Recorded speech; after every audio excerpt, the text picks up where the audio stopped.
ஓம் சாய்ராம், ஜெய் சாய்ராம். என் அன்பு குழந்தையே, இன்று நீ என்னிடம் வைத்த கோரிக்கையை நான் நிறைவேற்றுவேன்.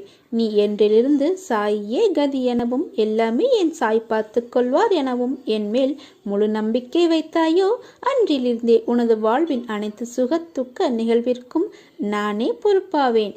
இந்த பூமிக்குரிய உடலை விட்டு வெளியேறிய பிறகும் நான் எப்போதும் சுறுசுறுப்பாகவும் வீரியமாகவும் உன்னோடு தான் இருப்பேன். தோற்று போய்விட்டோமே என்று மனம் குறுகிய நிலைக்கு செல்லாதே. வாழ்க்கையில் வெற்றி தோல்விகள் வந்து போவது சகஜம்தான். எக்காரணம் கொண்டும் எடுக்கும் ஒவ்வொரு முயற்சியிலிருந்தும் விலக நினைக்காதே. உன் எல்லா முயற்சியிலும் நான் இருப்பேன். உதவி தேவைப்படுபவர்களுக்கு எந்த பிரதிபலனும் எதிர்பார்க்காமல் போய் உதவி செய். யாரையும் புண்படுத்தும் வகையில் நடந்து கொள்ளாதே. தான் என்ற கர்வத்தை விட்டுவிடு. எதற்காகவும் கவலைப்படாதே. உன்னை தேடி வருவோர் மீது அன்பு செலுத்து. அவர்கள் உன்னிடம் உண்மையாக இல்லாமல் இருந்தால் அதற்காக நீ வருந்தாதே. இது ஒரு மாயை உலகம். உனக்கு எதை தேவையோ அதை எடுத்துக்கொண்டு தேவையில்லாததை தூக்கி வீசி போய்கொண்டே இரு. அப்படி இருந்தால் எதற்கு வருத்தப்பட்டாயோ அதுவே உன்னை தேடி வரும். அதுவரை நம்பிக்கையுடனும் பொறுமையுடனும் காத்திரு. எதை செய்ய நினைத்தாலும் என்னை நினைத்துக்கொள். அப்பா நான் இருக்கிறேன். உனக்கு நான் துணை இருப்பேன். நல்லதே நடக்கும். பொறுமையாக இரு. நான் எனது அதிசயத்தை நிகழ்த்துவேன். அனைத்தையும் ஜெயமாக்குவேன். நான் இருக்கிறேன். கலங்காதே. சதா சர்வ காலமும் என்னையே நினைத்து என் நாமத்தையே உச்சரித்து கொண்டிருந்தாலும் உன் மனதில் ஆழமாக புதைந்து கிடக்கும் கவலைகளில் இருந்து உன்னால் வெளியே வர இயலாமல் தவிக்கும் நிலையை பார்த்து என் நெஞ்சம் பதறுகிறது. நீயும் நான் கூறும் அறிவுரைகளின்படிதான் நடக்கின்றாய். அதில் குறையில்லை. ஆனால் நடந்து முடிந்தவைகளை உன்னால் மறக்க முடியாமல் நித்தமும் நீ கண்ணீர் விடுவதை பார்க்க எனக்கு சக்தி இல்லை. நடக்கக்கூடாததெல்லாம் நடந்து விட்டது. துன்பங்களை எல்லாம் சந்தித்து முடித்து விட்டாய். நீ வாழவே கூடாது என்று நினைத்தவர்களுக்கு எதிரில் தைரியமாக நின்று சாதிக்கும் நீ தனிமையில் கோழையாய் போன்று அழுகிறாய். அழாதே. தைரியமாக இரு. உன்னை இந்த நிலைக்கு உட்படுத்தியவர்கள் தன் நிலை உணரும் காலத்தை உருவாக்குவேன். நீ இழந்ததையெல்லாம் வேறு வடிவில் உன்னை வந்தடைய வழிவகை செய்வேன். அத்தனை கஷ்டங்களையும் தாங்கிக் கொண்டு சாயே துணை, சாயே சாஸ்தவம். இன்னும் என் நிலை இறங்கினாலும் சாய் இருக்கிறார் என்று இருக்கிறாயே. உன்னை எப்படி கைவிடுவேன்? நீ பார்த்து கொண்டே இரு. உனக்கு கஷ்டங்களை உருவாக்கியவர்கள் கண் பார்க்க உன்னை கோபுரத்தின் உச்சியில் அமர வைக்கின்றேன். உன் குழந்தைகளால் உன்னை மேன்மையடைச் செய்கின்றேன். என்னை நம்பு. இது என் சத்திய வாக்கு. எல்லாவற்றையும் மனதிற்கு அடியில் புதைத்து வைராக்கியத்துடன் வலம் வா. நீ சாயின் குழந்தை. உன்னை அசித்து பார்க்கிறவர்களை சாயி அசித்து பார்ப்பார் என்ற நம்பிக்கையுடன் இரு. நீ நிச்சயம் நல்ல நிலைக்கு வருவாய்.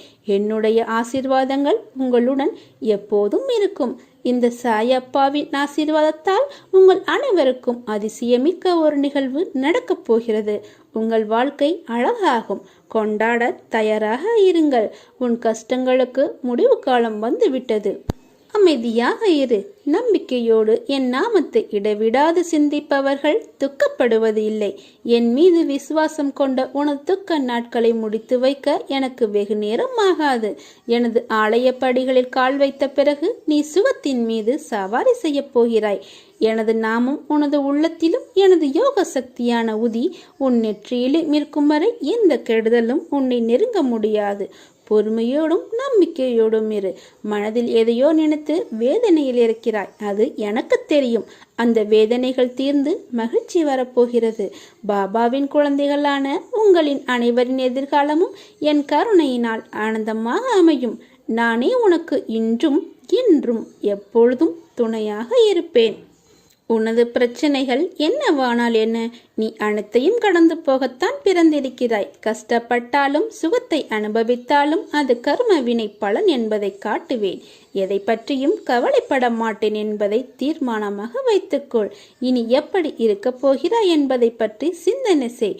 உனது ஏமாற்றமான சூழ்நிலைகளை மாற்றும் வழிகள் என்ன, நடைமுறை சாத்தியங்கள் என்ன என்பது பற்றி உன் உள்ளத்தில் நான் பேசும்போது கவனி. நீ ஆன்மா. உனக்கு சுகமோ துக்கமோ கிடையாது.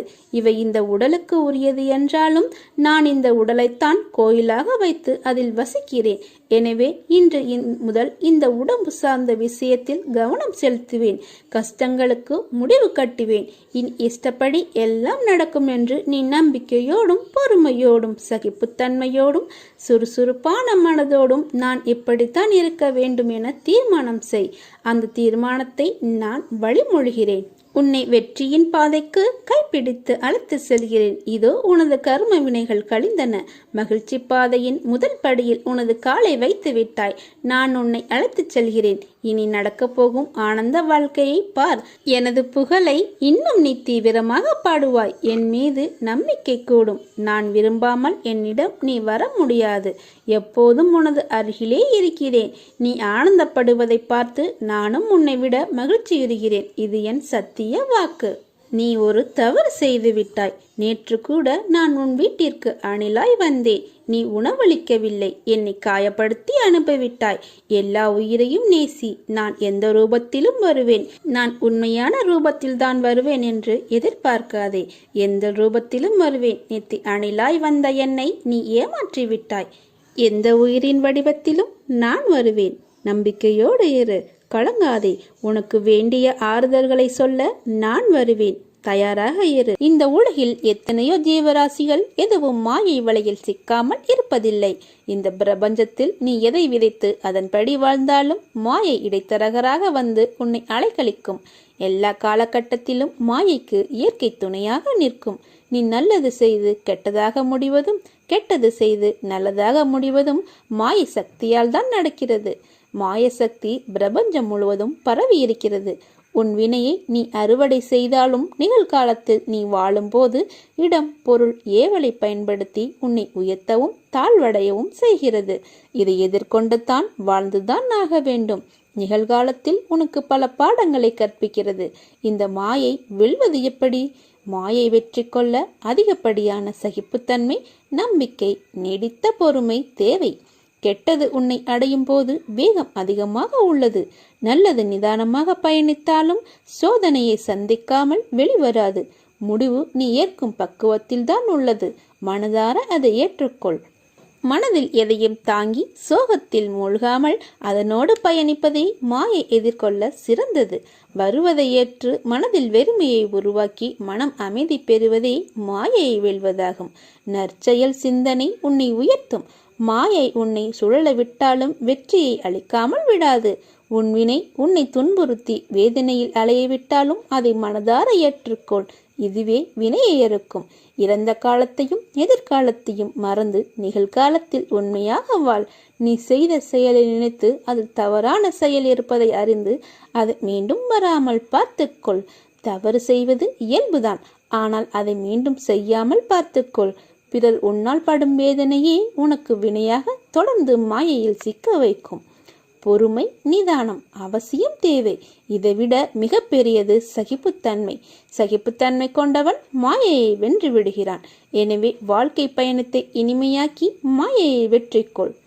உனக்கு எல்லா சூழ்நிலைகளிலும் நான் துணை நிற்பேன். என் வார்த்தைகள் மீது நம்பிக்கை வைத்து செயல்படு. வாழ்க்கையில் நீ உயர்ந்த நிலையை அடைவாய். வாழ்வில் என்றும் நாணயம் போல இரு பக்கம் இருக்கும்.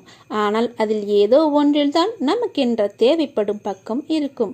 நமக்கான இடம் வரும் வரை நம் பக்கத்திற்காக காத்து கொண்டுதான் இருக்க வேண்டும். இந்த கணம் மிக கடினமாக தோன்றினாலும் அடுத்த கணம் மிக அதிக சுகமாக தோன்றக்கூடும். எனவே எந்த நேரத்திலும் வாழ்க்கையை வெறுக்கக்கூடாது.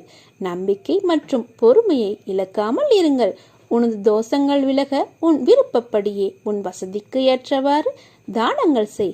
மங்களம் உண்டாகும். அனைத்தும் நலமாகும். பந்தயத்தில் பல குதிரைகள் வந்து கலந்து கொள்ளும். ஓடும் குதிரை மட்டும்தான் வெற்றியை பறிக்கிறது. பிறக்கும் மனிதர்கள் எல்லோருக்கும் வாழ்க்கை ஒன்றுதான். நம்பிக்கை கொண்டு முயற்சிப்பவருக்கும் தான். மனிதன் எந்த மதத்தையும் பின்பற்றலாம். ஆனால் ஒரே ஒரு மதத்தை மட்டும் பின்பற்றக்கூடாது. அதுதான் தாமதம். என் திறமையை நீ தெரிந்து கொள்ளாமல் இருக்கிறாய். பிற உலகை நம்பி என்னை உதாசீனப்படுத்துகிறாய். அப்படி இருக்கையில் என் உதவி உனக்கு எப்படி கிடைக்கும்?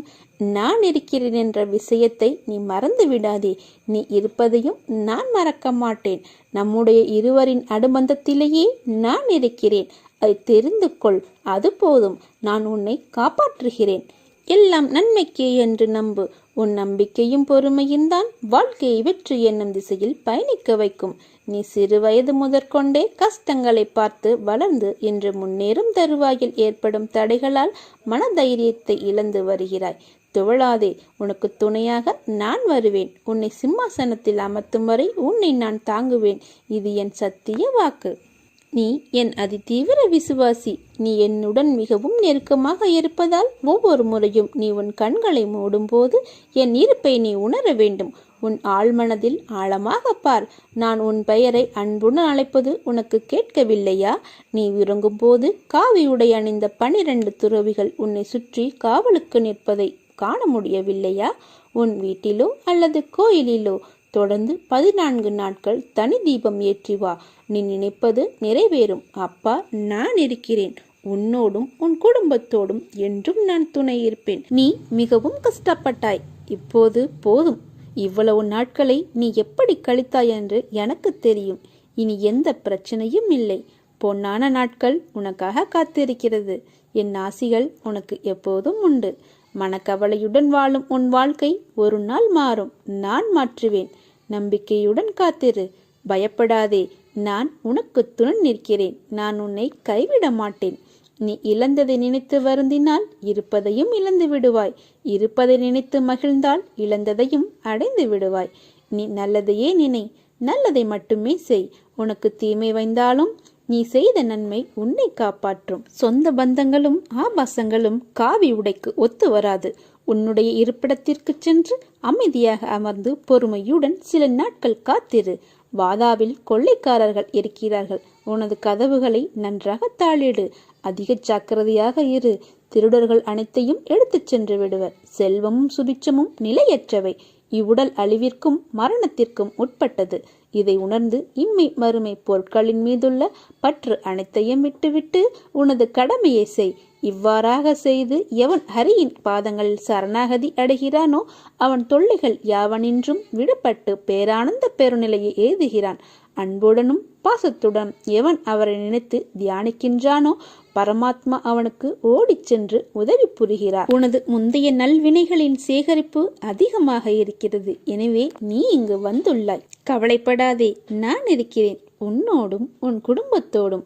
எல்லோரிடத்திலும் அன்பிற்காகவும் பாசத்திற்காகவும் நீ ஏங்குவதற்கு பதிலாக உன்னை தேடி வருவோர் உன் மதிப்பு புரிந்தவர் மீது அதிகம் அன்பு செலுத்து. இன்று அன்பாக இருப்பவர்கள் நாளை அப்படியே இருப்பார்கள் என்று எதிர்பார்க்காதே. இவ்வுலகில் பலதரப்பட்ட மனிதர்கள் இருக்கத்தான் செய்வார்கள். மனம் ஒரு குரங்கு என்று கூறுவது அனுபவ வார்த்தை. எப்பொழுதும் எந்த உறவாயினும் நீ அளவோடு இருந்தால் இது போன்ற பாதிப்பு ஏற்படும் போது உன்னால் சமாளிக்க முடியும். அதற்காக எல்லோரிடத்திலும் அன்பற்று வாழச் சொல்லவில்லை. அதீத அன்பை வைக்க வேண்டாம் என்று கூறுகிறேன். நீதான் நிதானமாக யோசித்து யார் நல்லவர் என்று அறிந்து கொள்ள வேண்டும். இந்த கவலைகளையெல்லாம் மனதில் கொள்ளாமல் உன் லட்சியத்தை நோக்கி போய்கொண்டே இரு. அப்பொழுதுதான் நீ எதற்கெல்லாம் வருத்தப்பட்டாயோ அதுவே உன்னை தேடி வரும். அதுவரை நம்பிக்கையுடனும் பொறுமையுடனும் செயல்பட்டு கொண்டே இரு. வசந்த காலம் உன்னை வந்து சேரும் நாள் வெகு தொலைவில் இல்லை. நல்லதே நடக்கும். காத்திருக்கும் நாட்களும் நீடித்த நம்பிக்கையும் நீண்ட அகண்ட பொறுமையும் என்றும் தொலைந்து போகாது. உன் கஷ்டத்தை கூறாமல் உன் மனதில் வைத்திருந்தால் உன் சாய் தேவாக்கு தெரியாமல் எப்படி போகும்? உன்னுள் உன்னையே உணர எழுந்திருக்கும் அத்தனை போராட்டங்களில் நீ வெற்றி பெறுவாய். காத்திருந்த நாட்கள் நடக்கும் நடக்காது என்று குழப்பங்களின் திரை விலகி வாழ்க்கையில் உயரமாக மின்னப் போகிறாய். இது என் சத்திய வாக்கு. காலை எழுந்தவுடன் என் குருவை பார்ப்பது எனக்கு கிடைத்த முதல் வெற்றி. அன்ற நாள் முழுவதும் நன்றாக இருக்கும் என்று நம்ப வேண்டும். உனது பிரச்சனைகள் என்னவானால் என்ன? நீ அனைத்தையும் கடந்து போகத்தான் பிறந்திருக்கிறாய். கஷ்டப்பட்டாலும் சுகத்தை அனுபவித்தாலும் அது கர்ம வினை பலன் என்பதை நான் காட்டுவேன். எதை பற்றியும் கவலைப்பட மாட்டேன் என்பதை தீர்மானமாக வைத்துக்கொள். இனி எப்படி இருக்கப் போகிறாய் என்பதை பற்றி சிந்தனை செய். உனது ஏமாற்றமான சூழ்நிலைகளை மாற்றும் வழிகள் என்ன, நடைமுறை சாத்தியங்கள் என்ன என்பது பற்றி உன் உள்ளத்தில் நான் பேசும்போது கவனி. நீ ஆன்மா, உனக்கு சுகமோ துக்கமோ கிடையாது. இவை இந்த உடலுக்கு உரியது என்றாலும் நான் இந்த உடலைத்தான் கோயிலாக வைத்து அதில் வசிக்கிறேன். எனவே இன்று முதல் இந்த உடம்பு சார்ந்த விஷயத்தில் கவனம் செலுத்துவேன். கஷ்டங்களுக்கு முடிவு கட்டுவேன். இனி இஷ்டப்படியெல்லாம் நடக்கும் என்று நீ நம்பிக்கையோடும் பொறுமையோடும் சகிப்புத்தன்மையோடும் சுறுசுறுப்பான மனதோடும் நான் இப்படித்தான் இருக்க வேண்டும் என தீர்மானம் செய். அந்த தீர்மானத்தை நான் வழிமொழிகிறேன். உன்னை வெற்றியின் பாதைக்கு கைப்பிடித்து அழைத்துச் செல்வேன். இதோ உனது கர்ம வினைகள் கழிந்தன. மகிழ்ச்சி பாதையின் முதல் படியில் உனது காலை வைத்து விட்டாய். நான் உன்னை அழைத்துச் செல்கிறேன். இனி நடக்கப் போகும் ஆனந்த வாழ்க்கையை பார். எனது புகழை இன்னும் நீ தீவிரமாக பாடுவாய். என் மீது நம்பிக்கை கூடும். நான் விரும்பாமல் என்னிடம் நீ வர முடியாதப்பா. எப்போதும் உனது அருகிலேயே நான் இருக்கிறேன். நீ ஆனந்தப்படுவதை பார்த்து நானும் உன்னை விட மகிழ்ச்சியுறுகிறேன். இது எனது சத்திய வாக்கு. உனது விருப்பங்கள் நிறைவேற எப்பொழுதும் என்னை நோக்கி பிரார்த்தனை செய். பிரார்த்தனை ஒன்றினாலேயே உனது பிரச்சனைகளை நான் முடித்து வைப்பேன். ஆனந்தமாக இரு, தெளிவாக இரு, நம்பிக்கையோடு இரு, தைரியமாக இரு, ஆரோக்கியமாக இரு, அன்போடு இரு, அமைதியாக இரு, திடமாக இரு, திருப்தியாக இரு, எனக்காக இரு, உனக்காக நான் இருக்கிறேன். நாம் புண்ணியம் என்று சொல்கிறோமே, அது என்னவென்று தெரியுமா? நம்மிடம் உள்ளதை, நம்மால் முடிந்ததை செய்வது. மற்றவர்கள் நல்லா இருக்க வேண்டும் என்ற எண்ணம் படைத்தவன் மட்டுமே புண்ணியத்தை செய்ய வேண்டும் என்று நினைப்பான். அப்படிப்பட்ட நல்ல மனம் ஒன்றே போதும் புண்ணியம் செய்வதற்கு. ஆம், புண்ணியம் செய்ய மனம் வேண்டுமே தவிர பணம் தேவையில்லை. உங்கள் மனம் நல்லதையே நினைக்கட்டும், அதுவும் மற்றவர்களுக்காக இருக்கட்டும். இதுதான் புண்ணியம். மற்றவர்களின் துக்கங்களை உங்களது என்று எண்ணி வருந்துங்கள். உங்களுக்கு கிடைக்காவிட்டாலும் பரவாயில்லை, மற்றவர்களுக்காவது கிடைக்கட்டும் என்று வேண்டிக் கொள்ளுங்கள். அனைத்து உயிர்களுக்கும் உங்களுக்கும் தொடர்பு உண்டு என்று எண்ணிக்கொள்ளுங்கள். உங்களால் அனைவருக்கும் அன்பான ஆதரவான எண்ணங்களை அளிக்க முடியும் என்று எண்ணுங்கள். உங்கள் எண்ணங்கள் அனைத்தையும் நிறைவேற்றும் என்று நம்புங்கள். இறைவனை துடைக்கு அலையுங்கள். மற்றவர்களுக்காக உதவ இறைவனிடம் வேண்டுங்கள். தன்னலமற்ற எண்ணத்தை இவ்வுலகில் பரவ விடுங்கள். அனைவரும் உங்களுக்கு அன்பானவர்களாக மாறிவிடுவார்கள். உங்கள் உள்ளம் மகிழ்ச்சியாகிவிடும். அனைவரும் நிம்மதியாக வாழ்வார்கள். அந்த மகா புண்ணியம் உங்களை மட்டுமே வந்து சேரும். இந்த புண்ணிய செயலுக்கு நீங்கள் செலவு செய்தது என்ன? ஒன்றுமில்லையே. பைசா கூட செலவு செய்யவில்லை. எங்கும் அலையவில்லை. யாரிடமும் கோபம் கொள்ளவில்லை. பொய் கூறவில்லை.